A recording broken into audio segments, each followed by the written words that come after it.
Yourself, what made you get into this race? So I've always known I was gonna run for office and get involved in politics since I was a little girl. Yeah. That's one of the reasons why I went to law school. Yeah. And so one of the things that struck me the most when I was growing up was just wanting to see change, and then going through school and learning some of the ways we can make the changes that I want to see is by changing the laws and the policies that we have. And so I figured what's the way to do that? And the way to do that is to run for office and be a politician. Indeed, that's beautiful. Can we clap it up one time for her being a lawyer and sister doing it? How was that? What was that journey like, getting there to becoming a lawyer? Like, what is that like mentally for you? It's very hard. It's stressful. Law school is definitely not easy. Yeah. And then even when you graduate from law school and pass the bar, going into that field, which is still a mostly white male dominated field, and people look at you and, oh, she's a black female, does she really know what she's doing? Yeah. It's hard. So, but I'm doing it, and I'm gonna keep doing it. Yeah. I'm glad you are. I'm glad you're here with us. So I know something that you represent in your private practice was real estate and real estate companies, things like that. Let's talk about this real estate crisis in Atlanta. Yes. Right. Are we in a housing crisis, or what is it? What are we seeing right now? We are definitely in a housing crisis, Okay. and we've been in a housing crisis for the past decade. Yeah. The rent is skyrocketing, Yeah. and it wasn't just COVID that moved us into direction. Even before COVID started, it was a crisis. Yeah. So people can't afford rent, and then because of the mortgage rates, the interest rates, now they can't afford to buy a home. Yeah. And the prices to buy a home have also skyrocketed. And why is it these corporate landlords they talk about? This whole corporate landlord, there's 3 companies that own 16,000 property. Where's it? So shortly after the recession in 2008, when we had the housing crisis and a lot of people went into foreclosure. Yeah. There were all these hedge funds and investment companies that did go up and start buying up all these properties. And that's when it really started. So now we do have, I think it's 3 or 4 major real estate investment companies that own the bulk of the homes in the metro Atlanta area. Yeah. And so what that does is that prevents, like, your everyday person, let's say a married couple wants to go and buy a home, they can't really compete against all of these investors that like they pay can cash go, for houses. They can go and pay cash. Yeah. And so it's really, in my opinion, starting to take away that American dream of homeownership. Indeed. Do you think that's something that we could fix at a state level? Do you think they are even focused on it? Is the conversation loud enough where we're saying, hey, first-time home buyers, black families in particular, but all families, it's very hard for us to get in here, guys? Like, is this something that is being heard at the state level? It's not something that's really being paid attention to at the state level. Okay. And there is a way to fix it. I think there has to be a limit on how many homes one company can buy. Right. There also has to be a limit on how much a company can charge for rent, especially for a particular location and square footage of house. Yeah. And there's other states, especially in the north, that have rent caps. Yeah. But Georgia has always voted against, or our legislation refuses to pass rent caps. Yeah, I got you. But if we put a rent cap on, it'll make housing more affordable for people. Yeah. Even if they are in an apartment, maybe they can save for a down payment for that house. Right.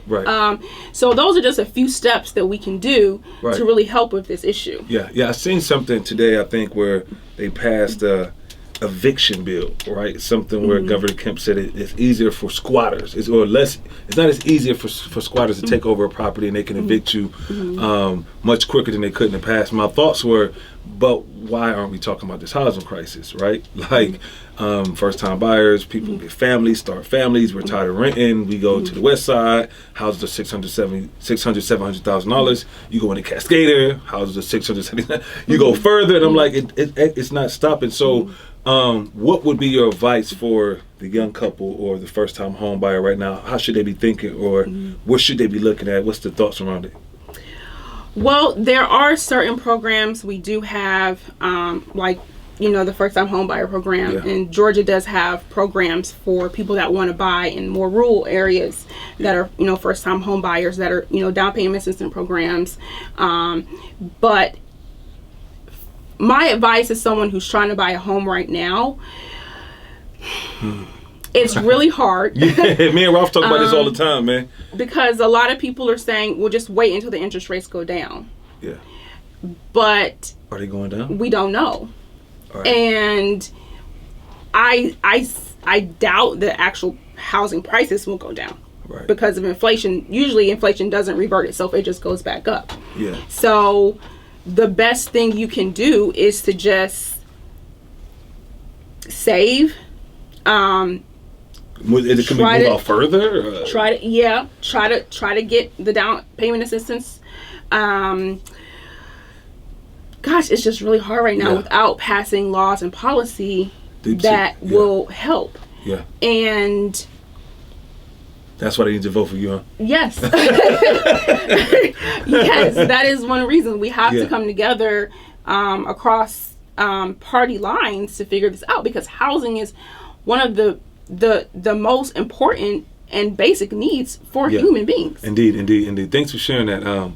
Very informative. Let me ask you one more question about this housing. Do you think this commercial real estate dip that's happening in cities nationwide is going to last forever? Is this something that we've seen? I read an article how they said after COVID, people were working from home, Zoom changed people going to the office. Since they don't go into the office anymore, there's no need for the Jimmy Johns down the street because people don't buy. So we have like cities like St. Louis popping up, right, that are completely empty. Atlanta, not so much because they have offer a lot. But is this something you think we'll continue to see, or we'll continue to see like throughout cities with this like loss of downtowns and corporate real estate? Absolutely, and it is happening here in Atlanta. Is it? And I know that for a fact because I rent an office space, and I'm in that field of being a business owner that needs office space for their staff. And so it is really a tenant market right now in that field. If you're a business owner and you're trying to find space, there's tons of space open because, like you said, people are working from home. People are moving away from that since COVID. And I think it's here to stay. Wow. Because my wife said the same thing. She was like, all they can do is turn it into apartments now. She was like, they're going to have to, this is housing. And I was like, really? Yeah, that's the end of it? Well, people are fed up with stressful work environments. And working from home gives them more flexibility. And my staff, I allow them to work from home at least 2 to 3 days out of the week. And then only come into office, on certain days when we really need you. But people are demanding more of a balance when it comes to work-life balance. And being able to work from home, even being an independent contractor, to where now you have a home office, you can write that off on your taxes. Indeed. So I think it's here to stay. Okay, I got you. Thanks for sharing that with me. So when you get into office, how will you work across the aisle, as they call it? How will you talk to these Republicans and talk? How does that work? What's your thoughts on that? So what's your strategy for that? Yes, my strategy is the same as I've always used. Being a lawyer, I'm always up against an opponent. Usually they don't look like me, they don't think like me. They came from a different background. And so I think it's somewhat the same when we're going to be in legislation. And we have to bridge that divide between Democrats and Republicans and find that common ground, because most of the issues that affect our communities affect both conservative and liberal communities. And it's about working with them and talking with them to bring that out and say, hey, this is really something that can help and benefit all people, not just the district or the area that you represent. And so it's about using those negotiation skills and those mediation skills that I've used as a lawyer to kind of bring everybody together. Indeed. So what's your thoughts on this crime in the city of Atlanta that we're seeing? How do we get here, for one thing? Because for us to say that it's not happening is now. Granted, I think I do want to say that I think the mayor has done a great job at turning the city around. I just want to, because I see certain things. So it's not just it's outside of Atlanta. You know, it's more than just the city of Atlanta. But what are your thoughts on just where we are now with it, like gun violence in particular? We still have a long way to go. Right. And I think crime is getting better, but it's still not where it needs to be. Yeah. I think it comes from a lot of things. It comes from, Atlanta is a transplant city. So we have a lot of people moving here. We also, I believe, have a lack in our education system and programs within our high schools that kind of deter people from going that route into crime. Yeah, yeah. And I think that's what makes up the bulk of our issues when it comes to crime and gun violence. Guns are too accessible, too easily accessible. Indeed. And there's not enough accountability at the lower level. There's not enough accountability when it comes to our jails and our criminal justice system. Right. And I did practice criminal defense, so I know this firsthand. Yeah. So there needs to be more done. Do you think it's something as far as harder access to getting guns, or it is? I don't know. I'm kind of conflicted here, right? Because I'm like, at one point I had a good brother was telling me, he's like, man, we got to do this with guns, and I was like with him, like, yeah, you're right. And then I was like, well, shit, what if they got a gun and I need a gun? Right? Yeah. Like that was my thinking. Like, I want to be able to defend my family. But now I see I'm back conflicted, because I'm like, these kids are getting guns, and these kids are not, like you say, there's a connection between education and this kid having a gun and what they're doing with these guns. They get these guns. So is it outreach? Is it getting the kids off the streets and putting them into the YMCA's, boys and girls clubs, things that we used, going back to church? What's the community's part in, like, helping solve this problem? Because we can't just say it's all government, right? Like, we can't just say, okay, we get you in, it's your fault. I'm calling my rap. She should be. It's like, what is the part that the community plays to, like, get us where we need to be? Well, I think part of it is outreach and giving better alternatives than being recruited by a gang for young people and getting into gun violence. It is also about access to guns. Yeah. Because a lot of these guns they're getting because they're buying them off of the street, or they're breaking into cars to get them. Right. So believe me, I get it. I know there are people who are very accountable gun owners, and they want guns to be able to protect their families. Yeah. I just think that there should still be a license required to do that and a background check. Yeah. And I also think that if you want to carry a gun outside of your home, there should also be a permit required to do that. Right. Because if you're really going through the proper steps to get licensed to carry a gun, knowing how to handle one, that's different than just being a kid who's buying it or can get it from online. Like, some of these people are buying guns, ghost guns, from online. Yeah, manufactured. I seen that.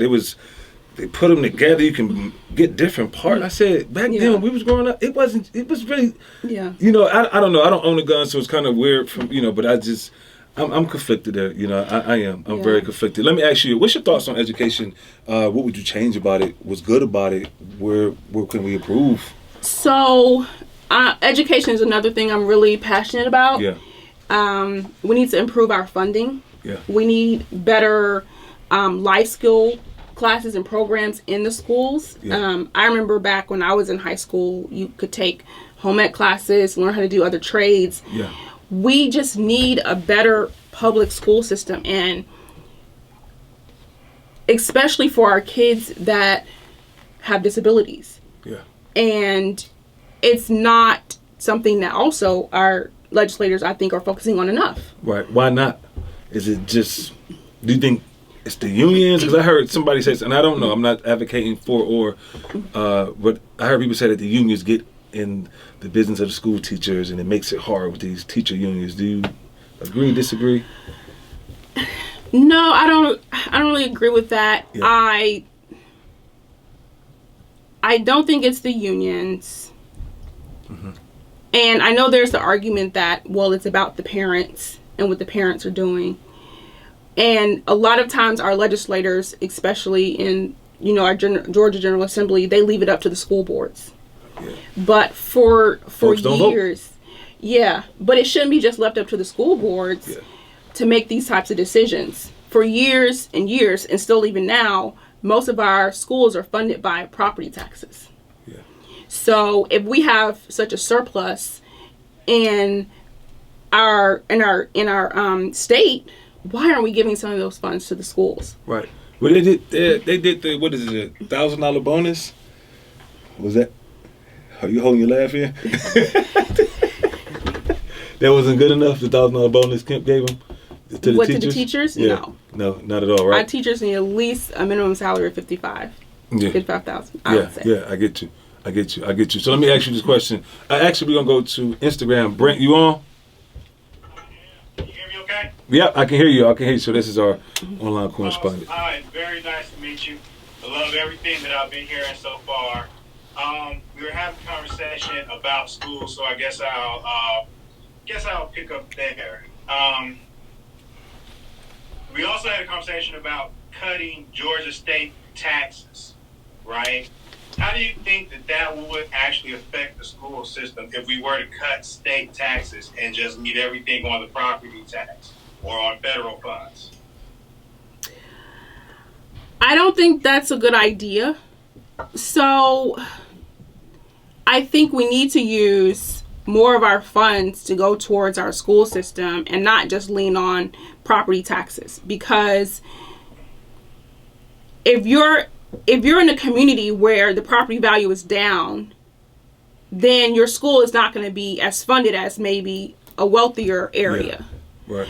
But as a child, it's not your fault that you live in a community where you don't pay as much property taxes. Yeah. So it should be equal throughout. Yeah. Like even within counties, it's a difference if you go from North Fulton to South Fulton County in the funding of education, and it should not be that way. Yeah. And so I think we should allocate our state funds to the school districts. Mm-hmm.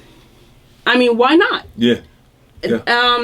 We're collecting the taxes. Yeah, I can understand that. Yeah, I can understand that. So let me ask you this question real quick, because we don't have too much time left, but I do want to know, in the morning when you're about to go out and fight these big time cases and you grabbing your lattes and stuff, what are you playing to get you in that vibe? What's the music? What's the soundtrack to your day? What? I will listen to, if I'm really trying to get pumped up, I will listen to like a hustle song. Yeah. And what is that? Who is that? I want to know the artist. T.I., Jay-Z, Kanye? Or did we cancel Kanye? We can't cancel Kanye? We can't cancel Kanye. I'm trying to think. Like, I love Drake. I love Kendrick Lamar. Yeah. I do like T.I. So I'll throw on one of my hustle songs. And I got you. And what's your favorite book? What's something you would really enjoy reading, or you would recommend a young sister who's thinking about a career in the legal space? What would you recommend she read? I don't know. That's a good question. There's really not anything out there to prepare you or that you could read for. What would you recommend as a good book for somebody to just check out read this? So my pastor wrote this book called Unbroken Pieces. Yeah. And it talks about having to, I guess, still navigate life even when you're broken. Indeed. And so I think a lot of us, we all have issues, you know, with navigating life and just ups and downs. So I think I would recommend that book. It's by Reverend Arundel Hope. Okay, perfect. I'm going to have to look that up. Mm-hmm. And let me ask you this last question. And I want you to look in that camera and tell the folks why they should vote for you. Mm-hmm. Thanksgiving, we all showing up. Ralph coming, because Ralph always coming to Thanksgiving, okay? What are you cooking? The greens or the mac? Oh, I cook everything. Everybody always say that, but I want to know what are you gonna nail? I'm talking about what's the absolute. I'm talking about they're gonna say, who cooked this? The macaroni and cheese. Macaroni is okay. Yeah. Can you gonna give us a family recipe? No. Okay, say let's your camera. Let them know why you should vote for you. Hi, everyone. My name is Diane Claire. I'm running for state representative for House District 60, and you should vote for me because I'm a representative that's going to show up, present changes and ideas, and I'm going to actually be there to represent the people. There you go. Y'all got it. Politics and Black Family. That is a season wrap. Make sure y'all check her out. Go to her site. Look at the information. Peace. All right. Yeah, that's a wrap.